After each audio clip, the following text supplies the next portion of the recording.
It started with a knock at 7 a.m. Not polite. Bang, bang, bang. The front door shook on its hinges. Sarah dropped her spoon in the sink. John, who is that? It's barely 7 in the morning. Before I could answer, another round of pounding hit the door. Then came the voices, harsh, sharp, angry. Open up. HOA inspection. Open the door now. Another voice followed, deeper, colder. Immediate compliance required. If you don't open this door, we'll escalate. Sarah's hand went to her mouth. John, that doesn't sound like the HOA. I know. Stay here. Don't move. I walked to the door and pulled it open just enough to see who was outside. 4 men stood on my porch like they owned it. Dark blue jackets with big black letters on the back. HOA inspector. But they didn't look like inspectors. Their arms were covered in tattoos. Their eyes, cold and calculating, met mine without courtesy. The way they stood, legs apart, shoulders squared, I'd seen that posture before in the service. On men who were used to intimidation. The one in front stepped closer and pulled a folded piece of paper from his pocket. According to Clause 7B of the HOA, we have authority to detain any underage resident for safety inspection. For a second, I didn't even process the words. Detain? Safety inspection? My jaw tightened. Something in my gut screamed this was wrong. Before I could respond, 2 of them shoved past me straight into my home. Hey, what the hell do you think you're doing? But it was already too late. They had eyes on Ethan, my 15-year-old son. Lanky, still half asleep in his t-shirt, standing frozen in the hallway. One of the men reached him in 3 long strides, clamping a tattooed hand around his wrist. Ethan jerked back, startled. Dad, what? What's going on? Sarah screamed from behind me. John, they're taking him. Stop them. The man yanked Ethan forward, dragging him toward the front door. My son's feet scraped against the hardwood. Dad. I lunged forward, but the second intruder blocked me, shoving a heavy arm into my chest. His breath reeked of cigarettes as he leaned close and hissed, Step aside. This is authorized. Authorized? You've got no damn authority in my house. Ethan stumbled as the first man tugged harder, pulling him across the threshold. He was terrified, eyes darting, breathing fast. Sarah was sobbing now. Please don't take him. He's just a boy. But they didn't care. They didn't even look at her. The leader stepped forward, calm as ice, still holding that crumpled piece of paper. Cooperation is mandatory. Non-compliance will be penalized. My fists clenched. Every instinct screamed to act, to fight, to rip those bastards off my son. But before I could take another step, Ethan was yanked onto the porch. This wasn't about the HOA. This was an ambush. And my son was the target. I bolted after them, but the big one with the sleeve tattoos shoved me hard into the wall. My shoulder smacked the plaster. A picture frame crashed to the floor, glass shattering at my feet. Ethan cried out again. Dad, please don't let them. Quiet, the man growled, jerking Ethan's arm higher behind his back. My boy grimaced in pain. Sarah lunged from the kitchen. Stop. He's a child. You can't do this. She grabbed at one of the men by the arm, but he flung her off. She hit the side of the counter, gasping. That was it. My blood boiled. I pushed off the wall and charged. Get your damn hands off my son. The leader snapped his fingers. In an instant, the second thug blocked my path again, planting both hands against my chest. He leaned in close. One more step, old man, and you'll regret it. They weren't scared of me. Not one bit. Outside, the early morning light was spilling over the street. Mrs. Carver was watering her begonias in her robe.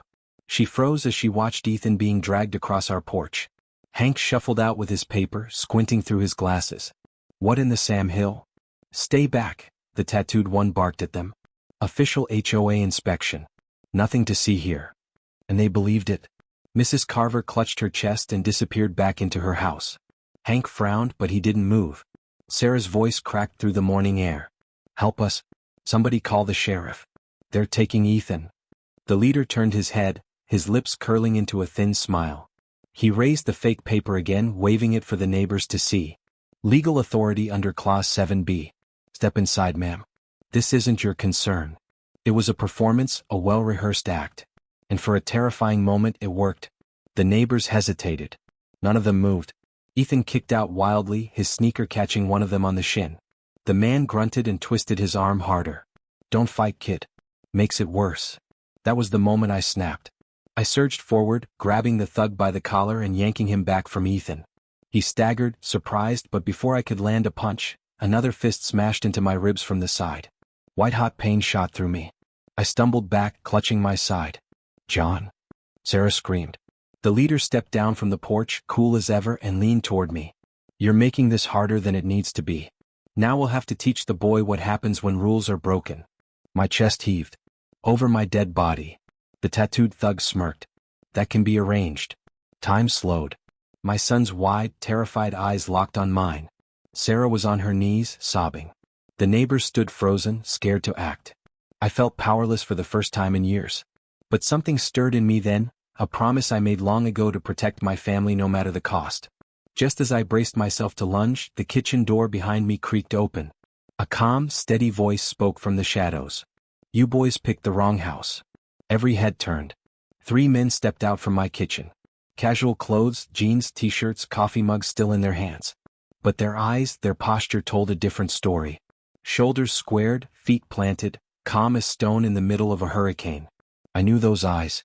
Navy SEALs. My brothers in arms. My heart leapt. Relief surged through me. The leader of the intruders blinked, thrown off for the first time. He lowered his fake document. "And who the hell are you supposed to be?" One of the SEALs, tall and lean, set his mug down on the counter with deliberate calm. "We're the men who are going to end this." A beat of silence. Then chaos exploded.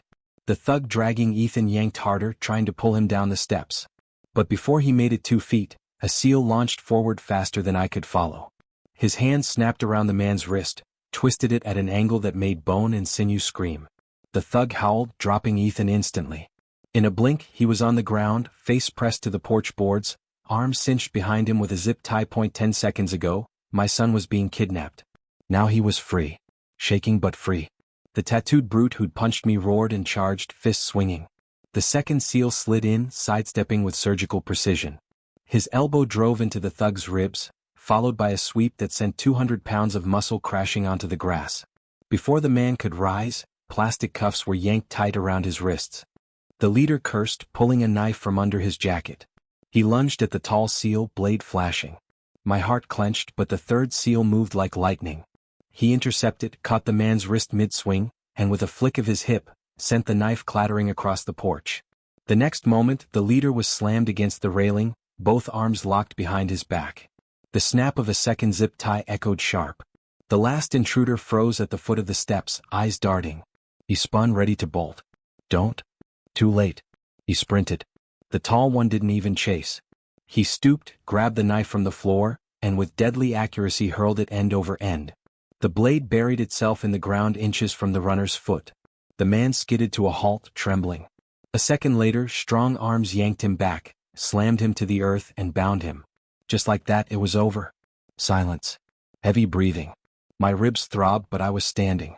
My son was safe, clinging to Sarah's side. The intruders lay sprawled on the lawn, zip-tied in neat rows. Neighbors had gathered now, dozens of them. Phones were out recording. Then a cry rose up. "They're cops. Why are you attacking cops?" My heart sank. The jackets, the fake patches. To the neighbors, it must have looked like federal officers being assaulted. The tall SEAL raised his voice, firm and commanding, pulling something from his pocket. He held up a leather wallet, snapping it open for all to see. Federal Bureau of Investigation. These men are not law enforcement. They are imposters, and they are now under federal arrest. Gasps rippled through the crowd. Phones zoomed in, recording the badge glinting in the sun. Sarah clutched Ethan tighter, tears of relief soaking her cheeks. My boy buried his face in her shoulder, still shaking but alive. I stood frozen, chest heaving. For the first time all morning I could breathe. Sirens wailed in the distance. Red and blue lights soon painted the street. Local deputies spilled out of cruisers, hands hovering near their holsters, confusion written all over their faces. "Stand down," one of the SEALs barked, flashing his badge again. "Federal operation. Suspects are secured." The deputies hesitated, then lowered their hands. One of them, a younger guy, approached me cautiously. "Sir, are you and your family all right?" I tried to answer. My voice caught. Finally, I managed. "They tried to take my son." The deputy's eyes hardened. He nodded once, then turned to bark orders at his men. The imposters were hauled up, still snarling, cursing under their breath. Their jackets were stripped, revealing no insignia inside, no proper ID. Nothing but cheap knockoff patches and counterfeit documents. One of them spat on the grass, glaring at me as he was shoved into a cruiser. This isn't over. I shivered, though the sun was already warm. The neighbors didn't go back inside. They stayed, whispering, filming. Some said we'd resisted real inspectors. Others insisted it was a gang war. And a few finally started to believe what the SEAL had said.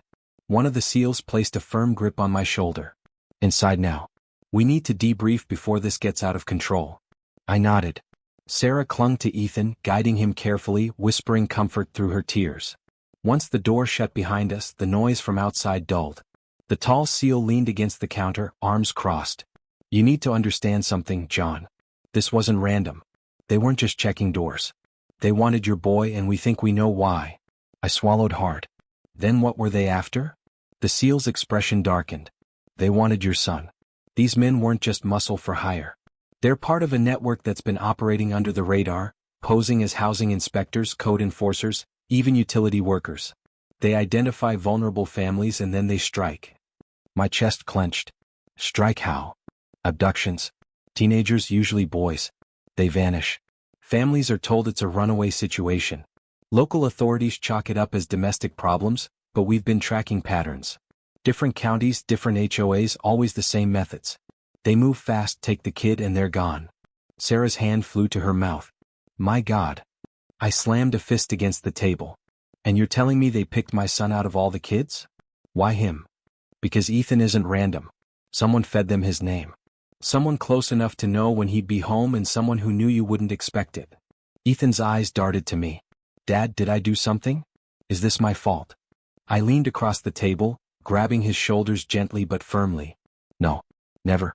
Do you hear me? This isn't on you. The SEAL cleared his throat. There's more. We intercepted chatter on encrypted channels last week. They mentioned this neighborhood. They mentioned a boy fitting Ethan's description. We moved fast, but apparently not fast enough to stop the first attempt. Sarah's voice cracked. You mean they'll come back? Not these men. They're done. But the network doesn't stop with 4 thugs. There's a structure. Orders. Money changing hands. Whoever ordered this won't just shrug it off. The room fell into suffocating quiet. Finally, I forced the question out. So what do we do? The SEAL studied me. We protect your son. From this moment forward, your home is under federal watch. You'll see agents in unmarked vehicles. Until we find the route, Ethan is a target. Sarah shook her head. But we're just normal people. Why would criminals want him? The SEALs exchanged a look. We don't know yet. Could be mistaken identity. Could be leverage. Or Ethan might have stumbled across something without realizing it. I haven't, Ethan stammered. Son, it may not be anything you did. Sometimes the reason isn't obvious at first. But trust me, we're going to find out. The SEAL stood. One more thing you need to hear. Not everyone in this community is what they seem. These men had help. Someone nearby gave them access, told them when to strike. Your HOA isn't just incompetent. It's compromised. Sarah gasped. I felt the floor tilt. Ethan buried his face against her side. Dad, are they going to take me away? I couldn't answer. Not yet. By mid-afternoon, the quiet street we once called home no longer felt like ours. Cars slowed as they passed. Curtains twitched. Neighbors stood on the opposite sidewalk, whispering. Sarah closed the living room blinds with shaking hands. They're staring like we're criminals. Not long after, a knock came. Sharp, precise, almost smug. When I opened the door, 3 HOA board members stood waiting. Mr. Harris, the board president, clipboard tucked under his arm. John, we've had multiple reports of disturbance. We need to talk. Behind him, Mrs. Danner pursed her lips. Some neighbors are saying your son attacked inspectors. Others claim law enforcement was involved. Either way, the community deserves answers. My jaw tightened. You saw what happened. Those weren't inspectors. They were criminals. They tried to drag Ethan out of my house. Mrs. Danner sniffed. That's not what it looked like on the video. I froze. What video? Harris adjusted his glasses. A resident recorded the scuffle. It's already circulating in the HOA forum. From the angle shown, it looks like your guests assaulted officials. Sarah's voice cut in from behind me. Officials? They had tattoos. They broke into our home. How can you call that official? Harris raised a hand. I'm not here to debate facts. I'm here to remind you of the bylaws. Residents must not engage in conduct that disrupts the peace or reputation of the community. My blood boiled. So instead of protecting families, you're worried about reputation? Mrs. Danner's gaze darted past me, settling on Ethan. We just want to make sure the boy is safe. Perhaps a temporary relocation would calm tensions. Ethan shrank back. I stepped forward. You're not taking him anywhere. The third board member finally spoke. John, if you cooperate, we can de-escalate. Refuse, and the board has authority to escalate matters formally. I didn't miss the threat. Neither did Sarah. I shut the door on them. Outside, I heard Harris mutter, "This isn't over." Inside, Sarah rounded on me. They're turning the whole neighborhood against us. First those thugs, now the board. What if this was the plan all along? To isolate us? Ethan hugged himself. Everyone hates us now. I knelt, gripping his shoulders firmly. Listen to me, son. They don't get to decide who we are. They don't get to take you. Not while I'm still breathing. That night, unmarked federal vehicles idled quietly at the corner. Across the neighborhood, phones lit up. Posts, comments, rumors spreading. The next few days crawled by. Neighbors avoided us. Some stared too long.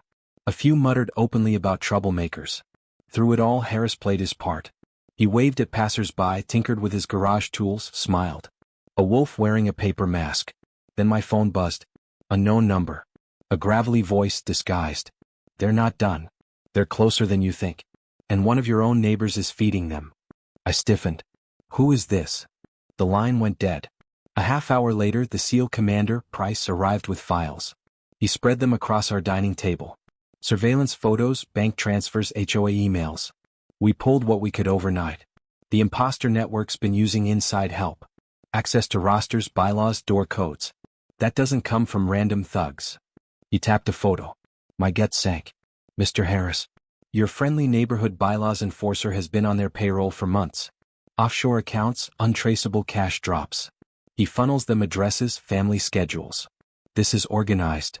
Sarah gasped. Harris, the man who stood on our porch yesterday. I felt rage rising in my chest. Ethan whispered, he lives right across the street. Price's gaze hardened. Which makes it easier for them to watch you. Sarah stood abruptly, pacing. He smiled at us for years. Came to barbecues. Gave Ethan a Christmas card. And now he's selling our son out. I rose slowly. So what happens now? You arrest him? Price shook his head. Not yet. We need him to lead us to the bigger players. If we move too soon, the rest scatter. Sarah exploded. So we're just supposed to live across from the man trying to hand our boy over? Price's tone softened. The quickest way to end this is to let Harris hang himself.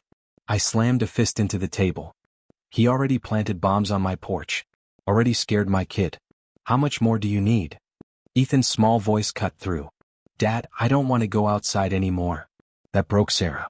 She pulled him into her arms, tears spilling. Price packed the files. We'll station men nearby. Keep your doors locked, your boy inside. Harris will slip soon. When he does, we'll be ready. By evening, a letter appeared in our mailbox. HOA letterhead. Official notice of violation.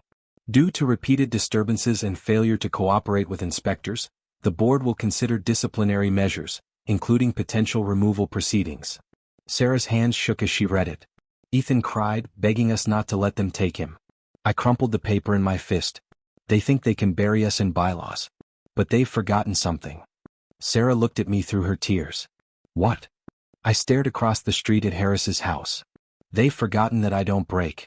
And I sure as hell don't forgive betrayal. 3 nights later, the trap was ready. The HOA meeting was held in the community center. Normally, only a dozen residents showed up. Tonight, nearly 50 packed the room. Word of discipline had spread. Sarah and I sat near the front, Ethan between us. My gut churned at bringing him into the lion's den, but Price insisted. If Harris doesn't see the boy, he'll know something's off. Across the room, I spotted the SEALs disguised perfectly. Khakis, polo shirts, name tags. They looked like soccer dads. But their eyes never stopped scanning. Harris took the podium. Good evening, neighbors. Tonight we must discuss a serious matter of compliance. Certain families have repeatedly defied inspection and disrupted harmony. His gaze flicked to us. Our bylaws are clear. Enforcement is necessary. Murmurs rippled through the room. Then Harris pulled a folder from his briefcase. Thick manila marked with our name. My pulse thundered in my ears. This file contains documented violations. It will be transferred to the appropriate parties for review and further action. That was the signal. The side door creaked open. A man slipped in. Tall, wearing a suit too sharp for a neighborhood meeting.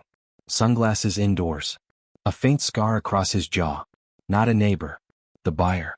Sarah's hand gripped mine. Ethan stiffened. Price's gaze locked on mine, then flicked to the seals. They were ready. Harris extended the file. The buyer reached for it. Price's voice cut across the room. Stop. Federal agents. Hands where I can see them. The room exploded. Gasps, screams, chairs scraping. Harris froze, the folder still in his hand. The buyer reached under his jacket. Too slow. A seal was already moving. In 2 heartbeats, the buyer was face down, wrists locked in zip ties. Another seal had Harris pinned against the podium, the file snatched from his grasp. Neighbors shouted. What's going on? They're cops. Price raised his badge. These men aren't inspectors. They're conspirators and they're under federal arrest. Silence. Every eye turned to Harris, his mask cracked. The neighbor, the smiling president, now a traitor. Ethan leaned closer to me. Dad, they caught him. I swallowed hard. Yeah, son. When the buyer hit the floor and Harris was dragged away in cuffs, I thought it was over. But then the lights died. 1 second the room buzzed with gasps. The next it was swallowed in black. Total darkness. Sarah screamed. I pulled her and Ethan close. Chairs clattered. Someone ran for the door. It slammed shut from the outside. Then came the sound. Automatic fire. Short bursts, deliberate. The shots weren't random. They were warning shots. Price's voice cut through the panic. Everyone down. Stay low. The seals moved in the dark. One flicked on a tactical flashlight. Barricade the doors. I dragged a table over. Sarah clutched Ethan tight. My mind switched to soldier mode. Angles. Cover. Timing. Through the broken windows I saw shadows moving. More men. Black masks, rifles. These weren't amateurs. They were operators. They'd come to erase everything. The file, the buyer, Harris, the witnesses. All of us. The first breach came fast. A side door splintered under a boot. A masked figure rushed in, weapon raised, only to be tackled. A seal slammed him into the floor, wrenching the rifle free. In 3 seconds the attacker was zip-tied and gagged. But more pressed in. Glass shattered at the back. 2 gunmen climbed through. I shoved Sarah and Ethan behind the podium and grabbed the fallen rifle. My shoulder remembered the weight. The first man cleared the window. I squeezed the trigger. Short burst. He dropped. The second hesitated. Price's round snapped through the dark, sending him tumbling back. Screams filled the hall. Neighbors huddled under tables, crying. They'd come expecting fines. Now they were in a war zone. Ethan clung to Sarah, eyes wide, but he didn't cry. He just watched me. Minutes stretched like hours. Each breach, each clash felt like the last. But the attackers kept coming. At one point, Harris was screaming on the floor. You don't know who you're dealing with. They'll burn this whole block. Price pressed a knee harder into his back. We know exactly who we're dealing with. We held the center for 20, maybe 30 minutes. Eventually the assault slowed. The gunfire tapered. The shadows retreated. A seal peeked through a crack. They're pulling back. Price nodded. Not retreating. Regrouping. The evacuation was chaos. Civilians were shepherded out the rear, 2 at a time. I carried Ethan in my arms, though he protested. His voice whispered against my ear. Dad, are they coming back? I didn't lie. Yes. He swallowed hard. Then I'll stay awake. I won't let them surprise us again. It broke me hearing that. I kissed the side of his head. That's my son. We made it home just before dawn. Inside, the SEALs turned our home into a forward operating base. Radios, maps, weapons laid across the dining table. Price spread a map. They'll try again. Not here. Too exposed. They'll hit when you're isolated. Sarah's face went pale. So what do we do? Never leave the house. Price's eyes locked with mine. No. We take the fight to them. End this before it spreads. I felt that old weight I'd carried overseas. The responsibility to stand in the gap. Sarah reached for my hand. John, whatever happens, we face it together. I nodded. Then let's finish it. By noon we were in the van. Old white paint, the kind delivery guys use. Inside, it smelled of metal and sweat, bristling with rifles and radios. Sarah hugged me at the door. Bring them home. All of them. The warehouse was 3 miles out, tucked between an auto shop and a recycling yard. From outside it looked abandoned. But the SEALs had intel. Heat signatures inside. Dozens of them. Price studied it through the scope. 30, maybe 35 men. This is their nest. We moved in silence. At the side entrance, a seal clipped the lock with bolt cutters. The door groaned open. We slid in. The air stank of oil and cigarettes. Down the hall, voices echoed. Men laughing, oblivious. Then everything snapped into motion. Flashbang through the doorway. White light, thunder crack. The seals stormed in with precision. Shouts, curses, gunfire. 2 down before they knew we were there. I hugged the wall, covering the flank, squeezing bursts into the shadows. A seal grabbed papers from a desk. They're running this like a cartel. Fake HOA papers. Maps. They're wearing authority like a mask. The firefight spilled into the corridor. Bullets chewed plaster. My shoulders screamed from recoil, but adrenaline carried me forward. One man lunged from the side with a blade. Too close to aim. I smashed the rifle but into his jaw. Felt bone crunch. Room by room we cleared the nest. They weren't inspectors. They were mercenaries with clipboards, using neighborhood laws as cover. Price dragged a captive into the hall. "Where's your commander?" The man spat blood. "You're already too late." A klaxon blared overhead. Red strobes pulsed. Steel shutters slammed down over the exits. We were trapped. The next 5 minutes were a blur of fire and fury. They swarmed us, masked men, rifles barking in the dim red light. A seal took a graze across the arm but kept firing. Price moved like a phantom, his rifle never missing. And me? I fought like a man with everything to lose. Images of Ethan's face burned in my mind. Sarah's voice in my ear. I wasn't fighting for medals. I was fighting for one boy's chance to walk to school without fear. We breached the final chamber. A massive open floor, crates stacked high. At its center the commander stood. Taller, broader, face obscured by a black mask. "So," he said, voice booming. "You're the ones who embarrassed my men." Price raised his weapon. "Drop it. It's over." The man chuckled. "Over? This was never about your boy. It was leverage. The real game is bigger. We're in cities all over this country. Every neighborhood, every rule. We own fear." He raised his pistol. Everything slowed. I saw the twitch of his finger. I shoved Price aside, the round grazing my ribs. Fire tearing across my side. But before he could fire again, Ethan's voice cut through. "Hey." From the catwalk above, my son stood, small but defiant. In his hands the flashlight Price had given him. He shone it straight into the commander's eyes, blinding him. Price's shot rang out, clean and precise. The masked man collapsed. Silence followed. Heavy. Final. The shutters lifted as federal backup stormed in. The surviving imposters were dragged out in cuffs. I staggered to my feet, clutching my bleeding side. Ethan scrambled down the ladder, running into my arms. "You saved me," I whispered into his hair. His voice cracked. "No, Dad. We saved each other." Sarah's embrace came next, her sobs muffled against my chest. As the sun dipped, Price clapped a hand on my shoulder. "It's done. But remember, fear wears many uniforms. Stay sharp." I nodded. Because I knew the truth. Evil doesn't always march in with flags. Sometimes it knocks on your door at 7 a.m., wearing a jacket that says HOA. But as long as I drew breath, they would never take my family again. Morning came softer than it had in weeks. No pounding on the door.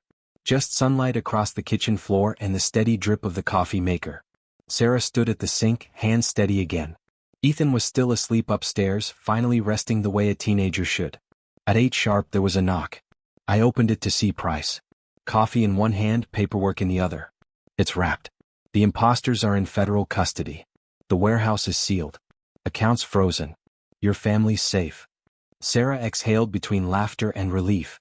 "So it's really over." Price gave the smallest shrug. "This branch, yes. Your street, your son, you're clear." He touched my shoulder, then left a note outside Ethan's door. One word, proud. Then they were gone. By noon, the neighborhood began to stir again. Hank shuffled over carrying 2 coffees, eyes down. I should have been there. I saw the jackets and assumed. Won't happen again. Mrs. Carver came later in Sunday best. She hugged Sarah long and promised to bake something Ethan liked. The HOA sent out an emergency bulletin. Harris had resigned. 2 board seats were empty. An audit was underway. At the hastily called meeting that night, faces looked smaller, voices quieter. They spoke as people do when they realize they trusted the wrong shepherd. Ethan walked beside me to that meeting, hood up, eyes sharp. Some neighbors avoided his gaze, but more stopped to shake his hand, even hug him. One little boy slipped him a hand-drawn card. 2 stick figures with capes. Ethan folded it into his pocket without a word. Inside, a retired attorney rose to her feet. Real authority doesn't come in the night with fake papers. From now on, we keep oversight in the hands of neighbors, not strangers in jackets. The vote passed. Hands lifted. Something lifted with them. That night, we ate at the kitchen table that had been our war map. Sarah lit a candle anyway. We sat in the light of it, letting the quiet heal us. Later, Ethan helped me drag the barricade back to the garage. On the porch we sat, listening to sprinklers and cicadas. "Dad," he said softly. "Yeah, bud." Was I brave or just scared at the right time? I studied him. The fading bruise on his wrist. The new strength in his jaw. Both. That's the only kind of brave that matters. He leaned into me. "I don't want to stay angry forever." "You won't. We'll trade anger for awareness. That's how we go on." Weeks later, life looked ordinary again. Mailboxes held only mail. Federal sedans drifted by now and then. Silent guardians. The community center hung a simple plaque. "This neighborhood stands because its people stood." At the block barbecue, kids chalked heroes on the sidewalk. Ethan was drafted as referee for a lawn game. His whistle blew too often.